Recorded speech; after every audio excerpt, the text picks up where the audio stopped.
Hayam Wuruk, mahkota Majapahit di puncak kejayaan.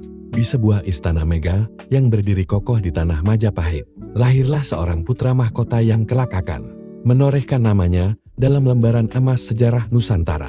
Tahun 1350, di bawah langit yang cerah di Trowulan, lahir Raden Wijayadya Hayam Wuruk, cucu agung yang menjadi harapan besar kerajaan Majapahit. Sejak kecil, Hayam Wuruk tumbuh di tengah gemerlap budaya dan kekuatan politik yang mengelilinginya.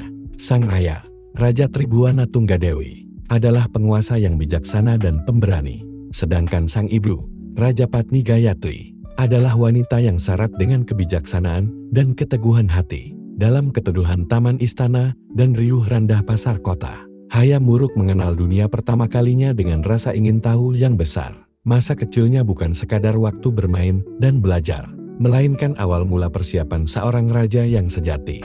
Dia dididik oleh para guru terpilih, diajari bahasa Sanskerta, ilmu pemerintahan, serta strategi perang.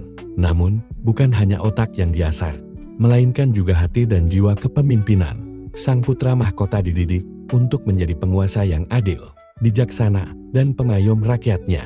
Ketika tiba saatnya, pada tahun 1351, setelah sang ibu naik tahta sebagai Maharani Tribhuwana Wijaya Tunggadewi, Hayam Wuruk resmi dilantik sebagai putra mahkota dan pewaris tahta. Beberapa tahun berlalu, dan pada tahun 1363, ia diangkat menjadi Raja Majapahit yang keempat. Masa pemerintahannya adalah masa keemasan Majapahit. Di bawah Panji Hayam Wuruk, kerajaan yang luas membentang dari pesisir Sumatera hingga pulau-pulau di timur Nusantara.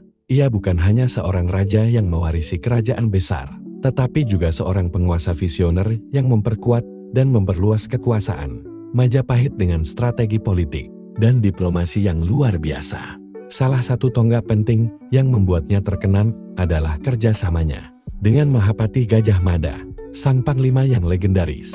Bersama, mereka menggalang kekuatan dan memperluas pengaruh Majapahit melalui serangkaian ekspedisi dan perjanjian politik yang memastikan bahwa kerajaan-kerajaan lain di Nusantara tunduk dan bersekutu dengan Majapahit. Dengan sumpah palapa yang diucapkan Gajah Mada, cita-cita persatuan Nusantara semakin mendekati kenyataan. Hayam Wuruk juga dikenal sebagai pelindung seni dan budaya.